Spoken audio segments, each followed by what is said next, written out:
जय हिंद दोस्तों, मैं ध्रुव कुमार। आप सभी का आज के जो क्लास है, मैं सभी का स्वागत करता हूँ। बेसिकली ये जो सीरीज है समानाध्ययन का संपूर्ण सीरीज है इसमें, और इसका एक क्लास 2 है।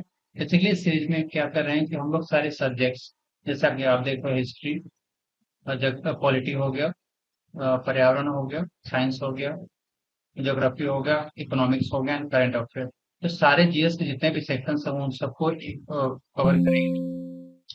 और हर एक वीडियो में क्या होगा, सारे सब्जेक्ट से एक ही चैप्टर को ऐसे कवर करते जाएंगे जो आपके एग्जाम के पॉइंट ऑफ व्यू से काफी इंपॉर्टेंट होने वाला है। और एट द एंड क्या होगा कि आपसे कंप्लीट जीएस की एक ही साथ में आपकी तैयारी कवर हो जाएगी। तो ये काफी इंपॉर्टेंट है क्लास। तो चलिए first देखते हैं यहाँ पर 1857 के विद्रोह के बारे में यहाँ पर देखें।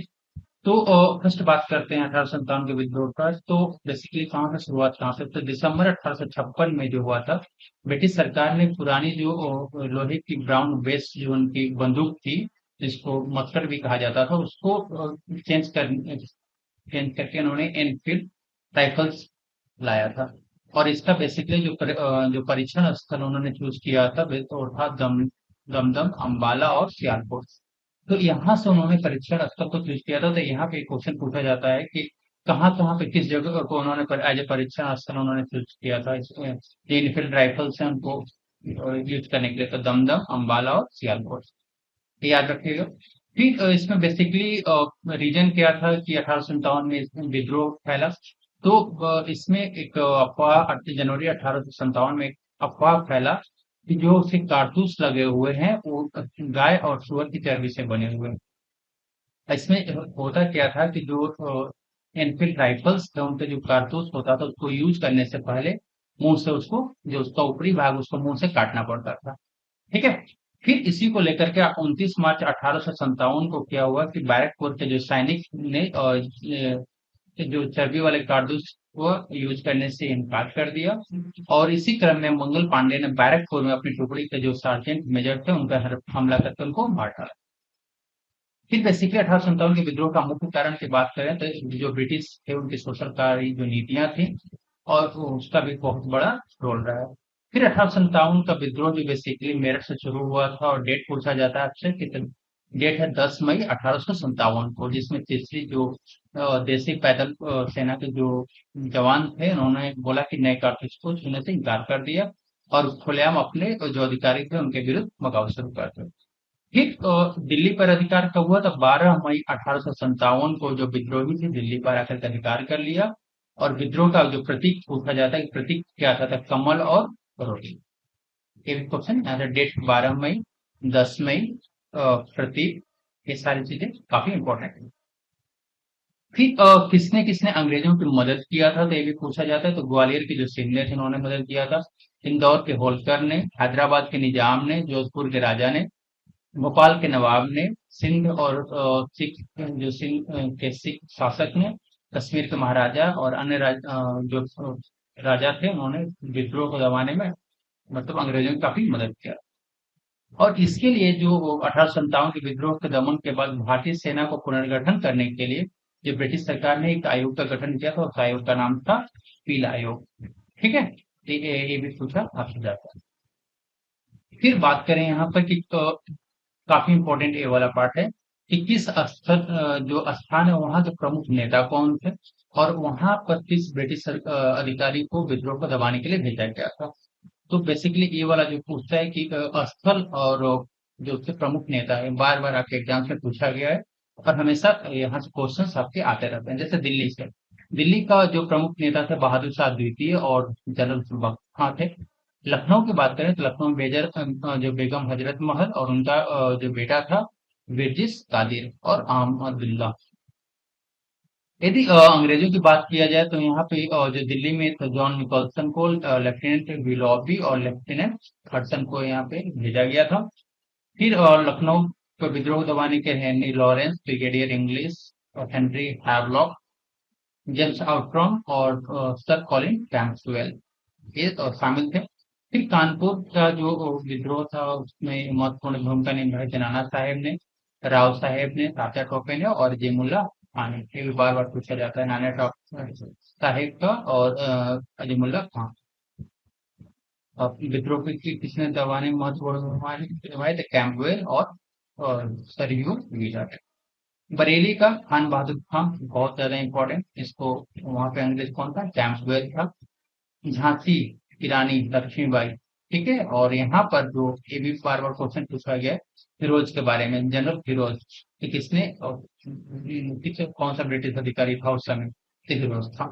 ग्वालियर में तात्या टोपे, जनरल फिरोज ही था। अहमदाबाद और बनारस की बात करें तो मौलवी लियाकत अली, और यहाँ पे जो अंग्रेज था कर्नल ऑन्स।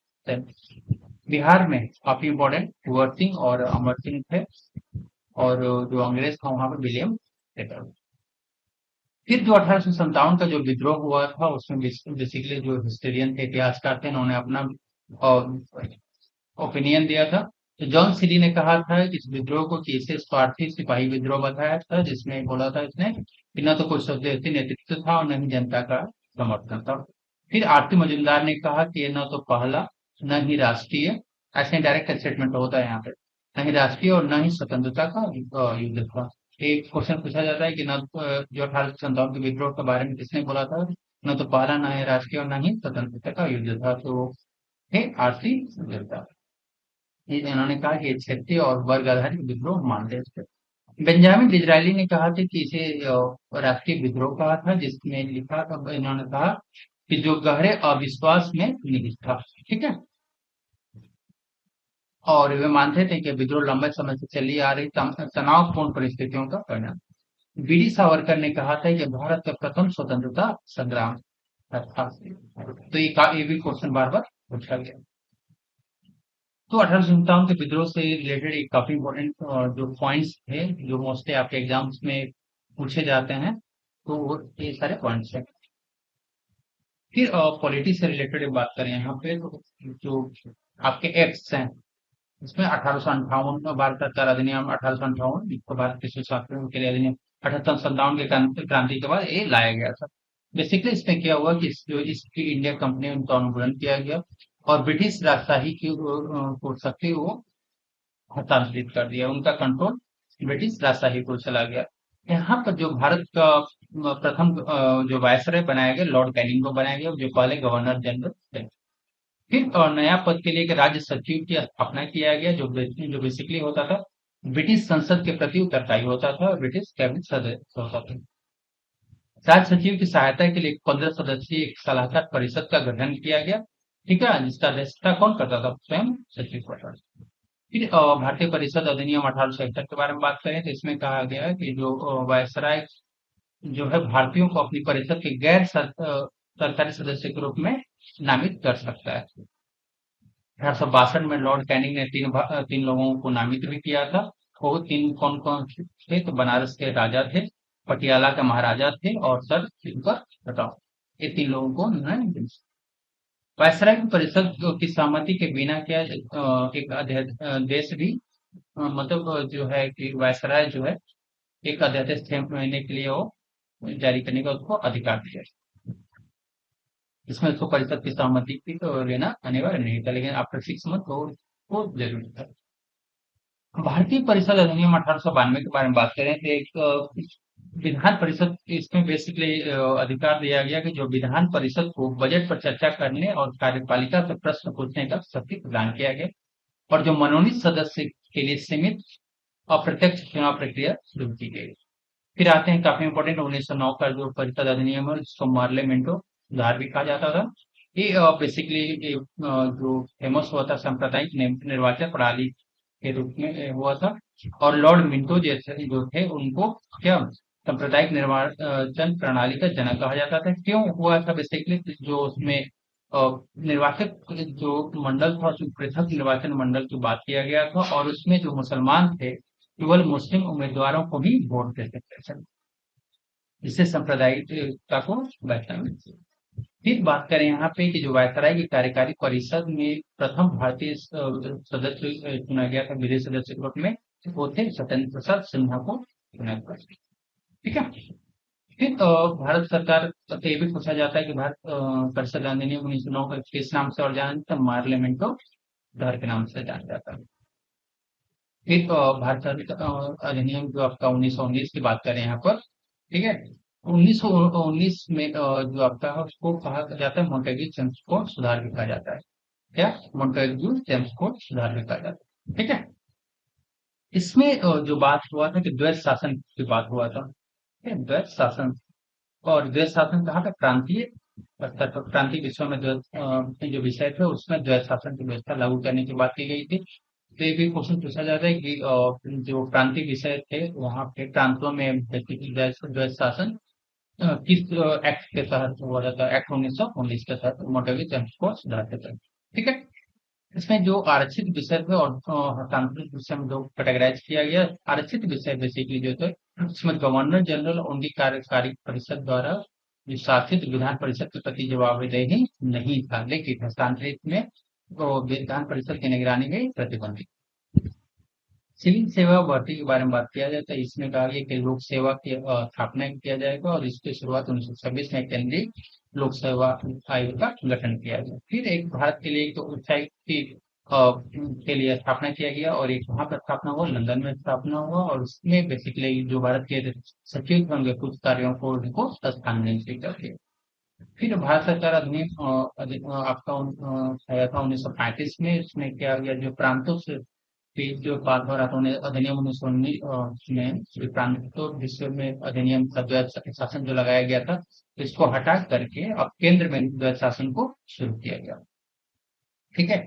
और प्रांतों और रियासतों के साथ ही एक अखिल भारतीय संघ की स्थापना का लक्ष्य दिया गया, ऑल इंडिया फेडरेशन की बात किया गया। फिर स्वतंत्रता अधिनियम 1947 के तहत भारत का विभाजन की बात हुई थी, भारत पाकिस्तान के। और 3 जून 1947 को लॉर्ड माउंटेबेटन द्वारा कांग्रेस और मुस्लिम लीग द्वारा स्वीकार कर लिया गया था। ठीक है। जिसके परिणाम स्वरूप 15 अगस्त 1947 को क्या हुआ? भारत को स्वतंत्रता। ठीक है। ये पर्यावरण से रिलेटेड देखते हैं यहाँ पे कि जो कीवर्ड्स हैं काफी इंपॉर्टेंट कीवर्ड्स हैं और यहाँ से डायरेक्ट क्वेश्चन पूछा जाता है।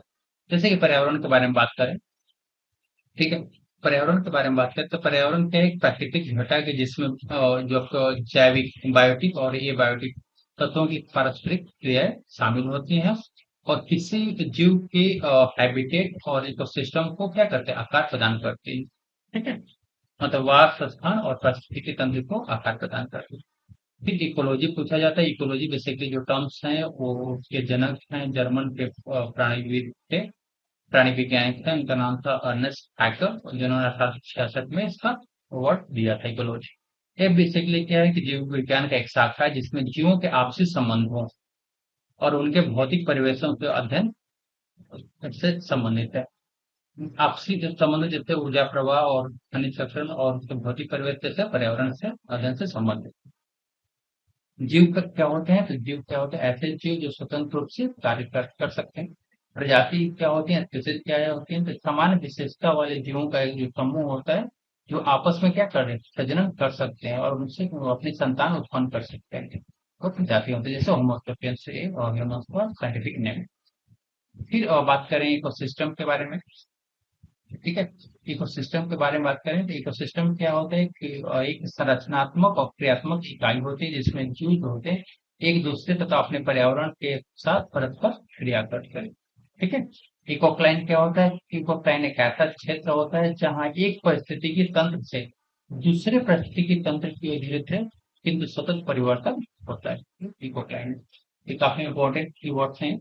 फिर बायोम क्या होता है? बेसिकली बायोम, बायोम क्या है कि बड़ा भौगोलिक क्षेत्र है जिसमें विशेष प्रकार के पशु और पौधे पाए जाते हैं और विशेष पर्यावरण के अनुरूप क्या होते हैं? ढल जाते हैं। बायोम मुख्यतः 5 प्रकार के होते हैं जैसे कि एक्वेटिक हो गया, कल्चर हो गया, घास भूमि हो गया, ग्रासलैंड, वन हो गया, मरुस्थल हो गया, डेजर्ट हो गया और टुंड्रा प्रदेश।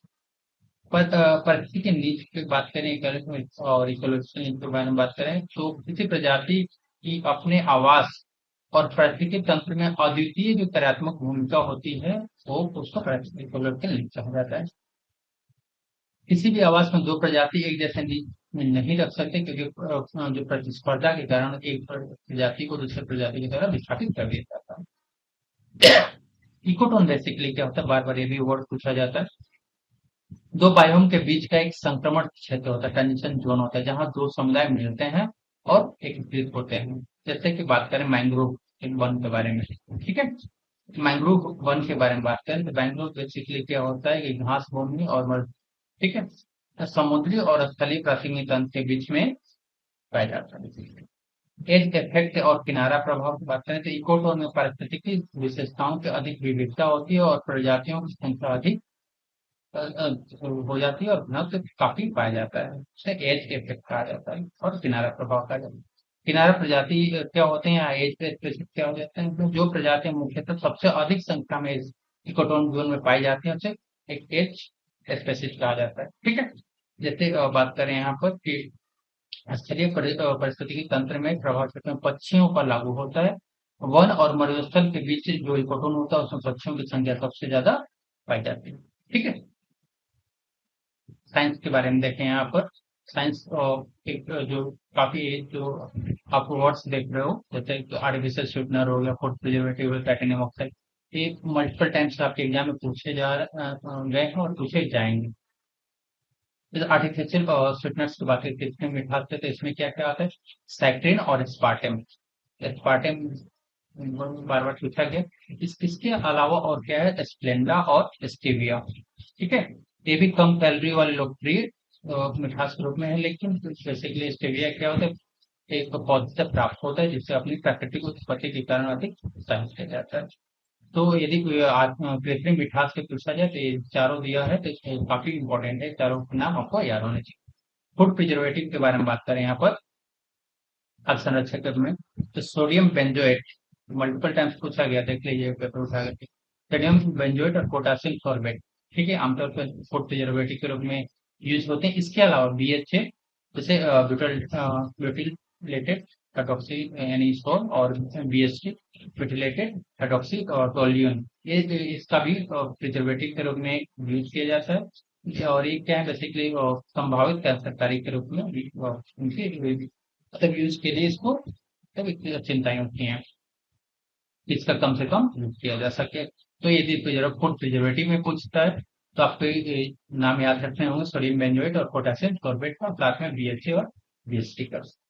टाइटेनियम ऑक्साइड के बारे में बात करें तो टाइटेनियम ऑक्साइड बेसिकली जो है कैंडी और टूथपेस्ट में इसका यूज किया जाता है, और वो कुछ सुरक्षा संबंधी चिंताओं के कारण ये विवादों में रहा और कई देशों में इसको प्रतिबंध करने की भी संभावना है। Bisphenol A, BPA, very important. खाद्य पैकेजिंग में प्रयुक्त BPA से संभावित हार्मोनल प्रभाव पर भी इस पे काफी इफेक्ट करता है। PFAS पर एंड पॉलीफ्लोरो एल्काइल सब्सटेंस, ठीक है, ये भी काफी इंपॉर्टेंट है। इसको फॉरएवर केमिकल भी कहा जाता है। और ये बेसिकली क्या होता है, पानी के ठोस को प्रदूषित करने में इसका बहुत बड़ा रोल है। इसका प्रयोग बेसिकली नॉन स्टिक के जो बर्तन होते हैं, खास पैकेजिंग और अग्निशमन फॉर्म में इसका यूज किया जाता है, जो स्वास्थ्य जोखिम पैदा करते हैं। ग्लाइफोसेट, ग्लाइफोसेट के बारे में बात करें यहाँ पे तो यह एक व्यापक रूप से इस्तेमाल किया जाने वाला हर्बिसाइड है, जिसमें बेसिकली इससे कैंसर से संभावित संबंधी कारण से कई मुद्दों मुकदमे दायर किए गए हैं। स्पार्टेम एक कृत्रिम मीठा से आर्टिफिशियल स्वीटनर है, जिसमें क्या होता है, बेसिकली इसमें अमीनो एसिड्स होते हैं और ये अन्य अमीनो एसिड्स की तरह कैलोरी प्रदान करता है। ट्राइक्लोसान, ट्राइक्लोसान की बात करें तो लंबे समय तक और अधिक मात्रा में संपर्क होने पर ये हानिकारक माना जाता है और बेसिकली टॉयलेटिज जैसे साबुन साबुन में और टूथपेस्ट में पाया जाता है। फॉर्मल्डिहाइड की बात करें तो ग्लू और फर्नीचर जैसे घरेलू उत्पादों में इसका प्रयोग किया जाता है। ठीक है, और इसे कैंसर कारक पदार्थ के रूप में भी वर्णित किया गया है। ऑक्सीबेंजोन के बारे में बात करें तो ये रसायन सनस्क्रीन, जो सनस्क्रीन हम लोग लगाते हैं, सनस्क्रीन में पाया जाता है और कोरल रीफ को बेसिकली क्या करता है और नुकसान पहुंचाता है, और हवाई जो द्वीप हैं और अन्य क्षेत्रों में जो समुद्री जीवन की सुरक्षा के लिए सनस्क्रीन पर प्रतिबंध लगा दिया है। फिर ये ज्योग्राफी का पार्ट है, यहाँ से भी मल्टीपल टाइम्स आपके क्वेश्चंस पूछे गए हैं। ठीक है, तो जो हिमालय का उत्तर दक्षिण विभाजन उसमें लिखा है, जैसे कि बृहद हिमालय और हिमालय क्षेत्र हो गया, तो वो हिमालय जो हिमाचल क्षेत्र हो गया, शिवालिक और वाया हिमालय की बात करें यहाँ पर, तो यहाँ से जो जो पूछा जाए कि बृहद हिमालय के चट्टानों से ग्रेनाइट और जो चट्टाने हैं उसका रूपांतरित और साधु से ढका हुआ है। सबसे ऊंची और सबसे सतत सीमा है जिसको ऊंचाई 6100 किलोमीटर, बड़ी ढलानी चट्टानें यहाँ पे असीमित पता है। ठीक है। और यहाँ पर जो क्षेत्र है नंगा पर्वत से लेकर के नामचा पर्वत तक विस्तारित है। प्रमुख चोटियां की बात करें बृहद हिमालय के तो माउंट एवरेस्ट हो गया, कंचनजंगा हो गया, धौलसे हो गया, मकालू हो गया, धौलागिरी हो गया, नंदा देवी हो गया और त्रिशूल हो गया। फिर दर्रे काफी इंपॉर्टेंट, बार बार आपके एग्जाम से पूछे जाते हैं, जैसे जम्मू कश्मीर में जोजिला और गुर्जिल दर्रा है। हिमाचल प्रदेश में आपका बारालाचा हो गया, सिपकिला हो गया। उत्तराखंड में नीति दर्रा और लिपुलेख दर्रा हो गया। सिक्किम में हथुला और सुरक्षा दर्रा हो गया। ये दर्रे काफी इंपॉर्टेंट है आपके एग्जाम के पॉइंट ऑफ व्यू से। ठीक है, तो आप इसे याद कर लीजिएगा। अन्य विशेषता में ग्लेशियरों का स्थल जैसे कि सियाचिन और बलतोड़ा हो गया, और घाटियों में कश्मीर की घाट। लघु हिमाचल हिमाचल प्रदेश की बात करें तो यहाँ पे जो है चट्टाने, उत्तरकाशी चट्टाने और ज्वालामुखी चट्टाने होते हैं जिसकी पंजाल क्षेत्र में। इसकी ऊंचाई 3500 से 4500 मीटर होते हैं, और यहाँ पे घाटियां ओवर खावर क्षेत्र होती है। और हिल स्टेशन इसमें शिमला, मसूरी और धर्मशाला हो गया। और प्रमुख चोटियां हो गया नागटिम्बा और महाभारत श्रेणी हो गया, दर्रे पीर पंजाल, बनिहाल और कोलाघर हो गए। नदियों के बारे में बात करें तो झेलम, ब्यास और चिनाब जैसी नदियां यहाँ से गुजरती हैं। ठीक है, तो ये भी काफी इंपॉर्टेंट है। यहाँ पे क्वेश्चन पूछा जाता है कि झेलम, ब्यास और जो चेनाब नदी है वो, ठीक है, वो किन क्षेत्रों से गुजरती है। फिर शिवालिक क्षेत्र की बात करें यहाँ पर।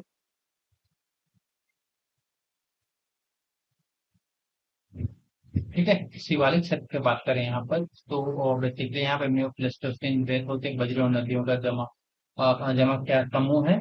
और इसका क्षेत्र जो 900 से लेकर के 1100 मीटर है। इसके विशेष दूल घाटियां जैसे देहरादून हो गया, पट्टीदून हो गया, और धाराएं जो होती हैं उसमें मौसमी धाराएं होती है जैसे चौस। सबसे ऊंची छोटी है इसका चांगबांग। और दर्रे नाथुला, रोहतांग, सिटकिला, जोजिला, बॉम्बिला दर्रे होते हैं। और बेसिकली क्या नौ महान और लघु हिमालय के बाद ये निर्मित हुआ है। नवीनतम ये है। शिवालिक से भी बार बार क्वेश्चन आपके एग्जाम में पूछे गए हैं, तो पूछे जाएंगे यहाँ से। ठीक है, इस समतल का घर औपचारिक चोटियां कम है। नेक्स्ट आते हैं हम लोग इकोनॉमी के बारे में। तो जैसा आप देखो कॉप्स कॉप्स बार बार आपसे एग्जाम में पूछा जाता है। जैसे कि आपका लेफर कॉप्स हो गया, फिलिप्स कप हो गया और लॉरेंस कॉप्स। ठीक है, ये तीन बहुत ज्यादा इंपॉर्टेंट कप्स है। इसके अलावा भी बाकी कप्स हो गया, जैसे डिमांड कर्व हो गया आपका। ठीक है, डिमांड सप्लाई और डिफरेंस कॉस्ट एंड आइसोक्वेटेंट कॉस्ट की बात करें यहाँ पर। फर्स्ट स्टार्ट करते हैं डिमांड कर्व में। ये बेसिकली ये वाला को जो परिभाषा लिखा हुआ है वहीं से क्वेश्चन पूछता है, वही ऑप्शंस में होते हैं। ये दिखाता है कि विभिन्न उपभोक्ताओं विभिन्न मूल्यों पर उपभोक्ता जो है किसी वस्तु की कितनी मात्रा को खरीदना चाहता है, और डिमांड कर्व में हो गया। आकृति नीचे की ओर ढलान होता है। ये उदाहरण में दिया है कि यदि किसी चीनी की कीमत 50 रुपए किलो से घटकर 40 रुपए किलो हो जाए तो जो मांग है वो 5 किलो से बढ़कर क्या हो जाएगी, 8 किलो हो जाएगी। अच्छा, एग्जाम्पल इसका हो गया। सप्लाई कर्व के बारे में बात करें तो इसका क्या है कि दिखाता है कि विभिन्न मूल्यों पर वहां पे उपभोक्ता था, और यहाँ पर उत्पादक जो है किसी वस्तु की कितनी मात्रा को बेचना चाहता है। इसका आकृति के ऊपर केवल ढलान की तरह बनेगा। जैसे एग्जाम्पल में यदि गेहूं की कीमत 20 रुपए किलो से बढ़कर 25 रुपए किलो हो जाए तो जो आपूर्ति है वो 100 क्विंटल से बढ़कर के कितना 140 क्विंटल हो जाती है। यहाँ पे उत्पादक के पॉइंट ऑफ व्यू से बात करें। इंडिफरेंस उदासीनता के बारे में बात करें यहाँ पे इंडिफरेंस और जो आपका कर्व है। ठीक है, तो इसमें क्या है कि दो वस्तुओं के ऐसे संयोजन को दिखाता है जो उपभोक्ता को समान संतुष्टि प्रदान करता है। जैसे उपभोक्ता का हो गया 2 से +3 केले या 3 से +2 केले दोनों से समान संतुष्टि। आइसोपेटेंट कर्व के बारे में बात करें तो ये श्रम और पूंजी जैसे विभिन्न इनपुट्स के ऐसा संयोजन दिखाता है जिससे क्या होता है, समान उत्पादन होता है। ये नीचे का ढलान होता है, ये उत्तर होता है। जैसे कि उदाहरण में 5 मजदूर 2 मशीन या 3 मजदूर 3 मशीन दोनों से 100 इकाइयों का उत्पादन होता है। ठीक है, लाखों कप्स के बारे में बात करें, बहुत इंपॉर्टेंट। इसमें जो आपका टैक्स रेट, कर दर और कर राजस्व टैक्स रेवेन्यू के बीच में संबंध दर्शाता है। तो ये स्टेटमेंट डायरेक्ट होता है यहाँ पे कि किसके बीच में संबंध दर्शाता है, कर दर टैक्स रेट एंड कर राजस्व टैक्स रेवेन्यू के बीच में संबंध दर्शाता है। आकृति इसका उल्टा यू आकार की होती है। ठीक है, फिलिप्स कर्व के बारे में बात करें तो ये अल्प अवधि में जो इन्फ्लेशन है, मुद्रास्फीति और बेरोजगारी जो है के बीच में विपरीत संबंध दिखता है। क्योंकि किसके किसके बीच में, मुद्रास्फीति और बेरोजगारी के बीच में, इन्फ्लेशन और अनएम्प्लॉयमेंट के बीच में विपरीत संबंध दिखाता है। कब अल्पअवधि में, और उसका जो आकृति होता है नीचे की ओर ढलान होता है। ठीक है, जैसे एग्जाम्पल में बात करें तो मुद्रास्फीति यदि 6% है, बेरोजगारी 4% हो सकती है। यदि मुद्रास्फीति 2% है, बेरोजगारी 8%। मतलब अल्पावधि की बात कर रहे हैं यहाँ पे, ये ध्यान दीजिएगा। लॉरेंस कर्व की बात करें तो यहाँ पे इनकम डिस्ट्रीब्यूशन, आय वितरण जो है उसमें असमानता को बताता है। ठीक है, नेक्स्ट बात करें यहाँ पर हम लोग करंट अफेयर्स का, तो ये काफी इंपॉर्टेंट है कि रामसर कॉप 15 अभी कहाँ पे हुआ, तो विक्टोरिया फॉल्स जो जिम्बाब्वे में हुआ, ये काफी इंपॉर्टेंट है। यहाँ पे भारत ने एक प्रस्ताव पेश किया कि आत्मभूमियों की बुद्धिमत्ता पूर्ण उपयोग हेतु सतत जीवन शैली को बढ़ावा के लिए, और इसको ये जो प्रस्ताव है इसको 172 रामसर अनुबंधित पक्षों, 6 अंतर्राष्ट्रीय जो साझेदार संगठन और अंतर्राष्ट्रीय के द्वारा इसको समर्थन मिला है। और इसका मुख्य बिंदु है कि व्यक्तिगत और सामाजिक विकल्प हेतु आर्द्र भूमि संरक्षण में अहम है। यह प्रस्ताव प्रो प्लेनेट लाइफस्टाइल को क्या कहते हैं, बढ़ावा देता है। इंपॉर्टेंट क्या क्या है इसका पॉइंट ऑफ व्यू से, रामसर कॉप 15 कहाँ पे हुआ है, तो विक्टोरिया फॉल्स जिम्बाब्वे में हुआ है। भारत ने कौन सा प्रस्ताव पेश किया, तो आत्मभूमि की बुद्धिमत्ता पूर्ण उपयोग हेतु सतत जीवन शैली को बढ़ावा देना। ठीक है, फिर सिंगापुर भारत नौसैनिक जो अभ्यास हुआ सिम्बैक्स से, ये भी पूछा जाता है कि सिम्बैक्स किसके किसके बीच में, तो भारत और सिंगापुर के बीच में कब हुआ है, इसके 1 अगस्त 2025 को कहाँ पे हुआ है, तो सिंगापुर के चांगी नौसैनिक अड्डा और दक्षिण चीन सागर में।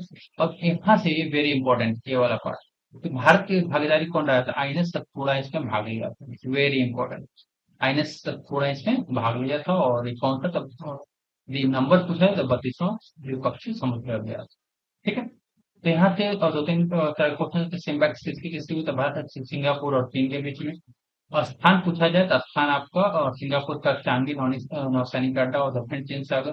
भारत की तरफ से किसने भाग लिया, तो आईएनएस सिक्कोड़ा ने, और कौन सा नंबर है दिया था, 32वां। ठीक है, Darwin tree of life DTOL project के बारे में बात करें तो बेसिकली ब्रिटेन और आयरलैंड के जो 70,000 यूकैरियोटिक प्रजातियों के जीनोम अंकों में प्रमाण से रिलेटेड है। इसका प्रथम चरण पूरा होने वाला है, यह वैश्विक अर्थ बायोजेनोमिक प्रोजेक्ट का हिस्सा है। ठीक है, इसका लक्ष्य बेसिकली कि पृथ्वी के जटिल जीवन प्रजातियों का जीनोम अनुक्रमण करना है। इसका कार्य प्रणाली में विभिन्न प्रजातियों के नमूने एकत्र करना है और उन्नत डीएनए अनुक्रमण तकनीकों का उपयोग कर उच्च गुणवत्ता वाले जीनोम तैयार करें। फिर मातृवन जो पहल है, मातृवन पहल है, बेसिकली इसको लॉन्च किया गया पर्यावरण वन और जलवायु परिवर्तन मंत्रालय द्वारा और आवास और शहरी कार्य मंत्रालय के केंद्रीय मंत्रियों के द्वारा। ऐसा कार्यक्रम पेड़ माँ के नाम पे फोकस है, और इसका फोकस जो है अरावली पर्वतमाला में इसका 50 एकड़ भूमि पर विकसित किया जाएगा। यह जो स्कीम शहरी अर्बन फॉरेस्ट पे आधारित है।